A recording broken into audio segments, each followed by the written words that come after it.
Hello दोस्तों, love for English literature में आपका स्वागत है। आज हम बात करेंगे लिरिक की बहुत ही इंपॉर्टेंट फॉर्म सोनेट की। दोस्तों, सोनेट को इटालियन वर्ड सोनेटो से लिया गया है, जिसका मतलब होता है अ लिटिल पोयम और अ लिटिल सॉन्ग। दोस्तों, सोनेट इटली में इन्वेंट की गई थी और इसको सबसे पहले जियोकोमो द लैटिनी ने लिखा था। जियोकोमो द लैटिनी एक इटालियन सोनेटियर रहे हैं और इन्होंने ही इस फॉर्म को इन्वेंट किया था। लेकिन आमतौर से माना जाता है कि पेट्रार्कन वो पहले शख्स हैं जिन्होंने इस फॉर्म को पूरी तरह से कंप्लीट किया और काफ़ी सोनेट इस फॉर्म में लिखे थे। सोनेट की आमतौर से टू टाइप्स हैं। एक इंग्लिश सोनेट होता है जिसको हम शेक्सपियरियन सोनेट भी बोलते हैं, और दूसरा टाइप पेट्रार्कन सोनेट होता है जिसको हम इटालियन सोनेट भी बोलते हैं। दोनों की बात हम अलग अलग करेंगे। सबसे पहले हम पेट्रार्कन सोनेट की बात कर लेंगे। दोस्तों, पेट्रार्कन सोनेट हो चाहे इंग्लिश सोनेट हो, दोनों में ही 14 लाइन्स होती हैं, 14 लाइन होती हैं, और दोनों का जो स्ट्रक्चर है वो अलग अलग होता है। दोनों की राइमिंग स्कीम अलग अलग होती है। तो पेट्रार्कन सोनेट में 14 लाइन्स को दो भागों में यानी दो जगह उनको डिवाइड कर लिया जाता है। 8 लाइन अलग निकाल ली जाती हैं और 6 लाइन अलग निकाल ली जाती हैं। शुरू में जो 8 लाइन अलग की जाती हैं उनको ओक्टेव बोलते हैं, ओक्टेव पार्ट, और जो बाद की 6 लाइन बची हुई हैं उनको सेस्टेट बोलते हैं। दोस्तों, ओक्टेव पार्ट में एक पोइट, एक सोनेटियर किसी क्वेश्चन को उठाता है, किसी प्रॉब्लम को उठाता है, या किसी ऐसे कंफ्यूजन को उठाता है जो उसके माइंड में क्लियर नहीं है, और इसका आंसर वो किसी दूसरे से भी नहीं चाहता।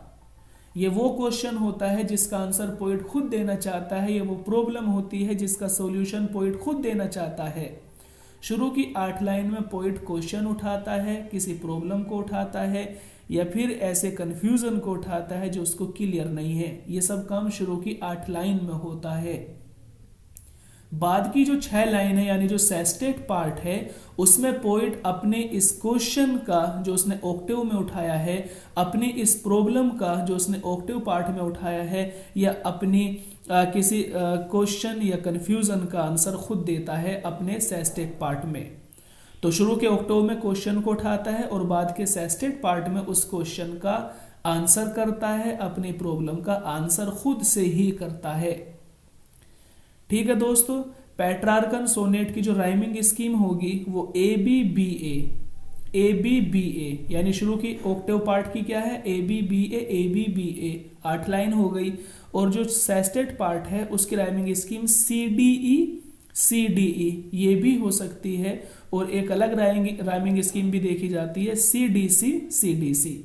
ऑक्टेव की तो सेम रहेगी ए बी बी ए, लेकिन सेस्टेट पार्ट की राइमिंग स्कीम चेंज हो सकती है। सी डी ई भी हो सकती है, और सी डी सी भी हो सकती है।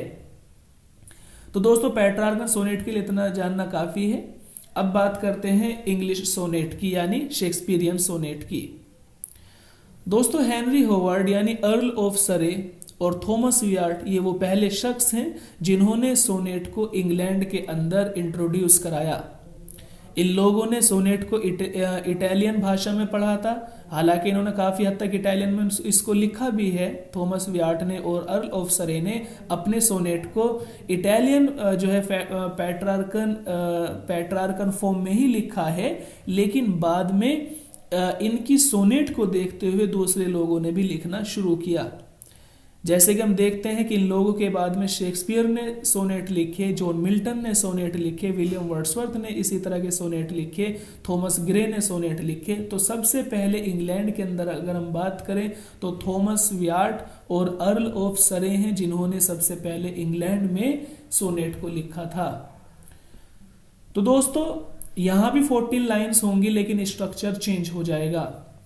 पेट्रार्कन सोनेट में शुरू की 8 लाइन अलग थी, बाद की 6 लाइन अलग थी। शुरू यानी दो पार्ट में डिवाइड किया था, ऑक्टेव पार्ट और सेस्टेट पार्ट। लेकिन इंग्लिश सोनेट को 4 जगह डिवाइड किया गया। ठीक है, कैसे कैसे डिवाइड किया गया? इन्होंने 4-4 लाइन के स्टैंजा बनाए, 4 लाइन अलग रखी, फिर 4 अलग, फिर 4 अलग, तो 4 दूनी 8, 4 तिया 12, तो 12 लाइन हो गई, बची कितनी 2, तो 2 को इन्होंने कपलेट बनाया। तो हम इस तरह से इसको शॉर्टली कह सकते हैं कि इंग्लिश सोनेट में 3 क्वार्टरन होते हैं, 3 क्वार्टरन होंगे, यानी 4-4 लाइन 3 जगह अलग हो जाएंगे, तो 3 क्वार्टरन बनेंगे, और जो बची हुई 2 लाइन है, 2 लाइनों को क्या बोलते हैं, कपलेट। तो इंग्लिश सोनेट 3 क्वार्टरन और 1 कपलेट में डिवाइड है। इनकी जो राइमिंग स्कीम है, यानी शेक्सपियरियन सोनेट की राइमिंग स्कीम अलग है। इनकी राइमिंग स्कीम है AB AB, BC BC, CD CD और डबल E। दोस्तों जो कपलेट होता है इसकी राइमिंग स्कीम सेम होती है, यानी जो 13वीं लाइन की, जो 13 लाइन की राइमिंग स्कीम होगी, सेम वही 14 लाइन की राइमिंग स्कीम होगी। तो आप देखेंगे कि AB AB, BC BC, CD CD, double E, तो 3 क्वार्टरन बन गए हैं। AB AB एक क्वार्टरन, BC BC दूसरा क्वार्टरन, CD CD तीसरा क्वार्टरन, और बची हुई 2 लाइन यानी जो कपलेट है तो वो डबल E। कपलेट की हमेशा राइमिंग स्कीम सेम होगी, जो 13 की राइमिंग स्कीम होगी वही 14 की होगी। तो दोस्तों जो बंदा, जो राइटर या जो पोइट सोनेट लिखता है उसको सोनेटियर कहा जाता है, ठीक है। पेट्रार्कन सोनेट में हम देख रहे थे कि जो ऑक्टेव पार्ट है और जो सेस्टेट पार्ट है, इन दोनों के बीच में एक लाइन आती है 9th लाइन। जो 9th लाइन है ना, ये बात आ रही है, ये इंग्लिश सोनेट में नहीं है बल्कि ये पेट्रार्कन सोनेट में है। कहेंगे ये आ जाता है क्वेश्चन कि जो 9th लाइन है उसको वोल्टा या टर्न कहा जाता है। वोल्टा या टर्न माने यानी एक तरफ से दूसरी तरफ टर्न करना, मुड़ जाना, क्योंकि शुरू की जो 8 लाइन थी उनमें क्वेश्चन उठाया जा रहा था, तो जो बाद की 6 लाइन है जो सेस्टेट पार्ट है उनमें आंसर दिया जा रहा है। तो ये जो 9th लाइन है, पेट्रार्कन सोनेट में बात कर रहे हैं, जो 9th लाइन है दोस्तों, 9th लाइन को हम यहाँ पर वोल्टा या आप इसको आसान भाषा में टर्न कहेंगे, ठीक है, टर्न कहा जाता है उसको। तो इतना जानना काफी है आज के लिए।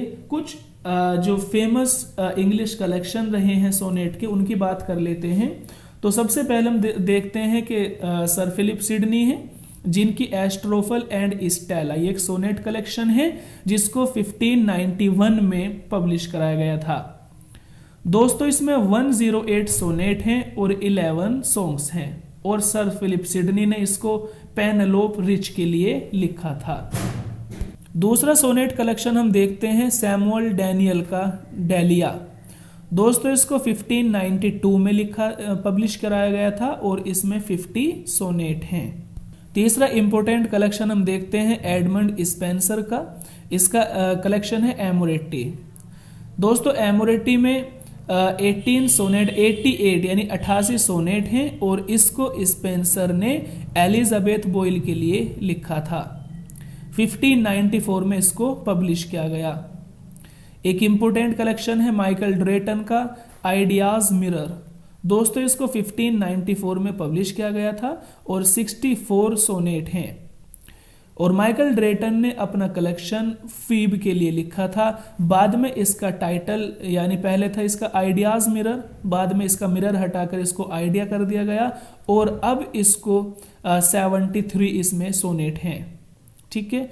जो सेकंड इसको पब्लिश कराया गया था दोस्तों वो है 1619 में, यानी आइडियाज मिरर का जो सेकंड वॉल्यूम आया 1619 में, तब इसमें 73 सोनेट हो गए और इसका टाइटल आइडिया हो गया। जो सबसे इंपॉर्टेंट हमारा कलेक्शन है सोनेट का वो है शेक्सपियरियन सोनेट। दोस्तों इसको 1609 में पब्लिश किया गया था और इसमें 154 सोनेट हैं, ठीक है। ये अलग अलग लोगों को डेडिकेट किए गए हैं। जो शुरू के 126 सोनेट हैं वो एक फेयर यूथ को डेडिकेट किए गए हैं, और बाद वाले सोनेट एक डार्क लेडी को डेडिकेट किए गए हैं। और इसके अलावा आखिरी और इम्पोर्टेंट हम सोनेट कलेक्शन की बात कर लें, क्योंकि थॉमस वियार्ट ने ही इसको इंट्रोड्यूस कराया था दोस्तों। तो थॉमस वियार्ट का अपना ही एक कलेक्शन है जिसको हम सॉन्ग्स एंड सोनेट्स के नाम से भी जानते हैं। 1551 में इसको पब्लिश कराया गया था और इसमें 30 सोनेट हैं। इसमें इसके दो नाम हैं, थॉमस व्याट के कलेक्शन के दो नाम हैं, एक तो इसका सॉन्ग्स एंड सोनेट्स है और दूसरा टोटल्स मिसलेनी है। इसी के नाम से इसको ज्यादातर जाना जाता है। इसके दो नाम पढ़ने की वजह यह रही क्योंकि थॉमस व्याट की डेथ जो है इसके पब्लिकेशन से पहले ही हो चुकी थी। तो जब इसको पब्लिश कराया गया तो जो प्रिंटर, जो पब्लिशर इसको पब्लिश कर रहा था, उसका नाम था टोटल। तो टोटल ने अपने ही नाम पर इसका नाम डाल दिया टोटल्स मिसलेनी। ठीक है दोस्तों, टोटल प्रिंटर है तो प्रिंटर ने अपने ही नाम पर इस कलेक्शन का नाम डाल दिया टोटल्स मिसलेनी। ठीक है दोस्तों, आज के लिए इतना ही काफी है। सुनने के लिए धन्यवाद। आपका दिन शुभ हो।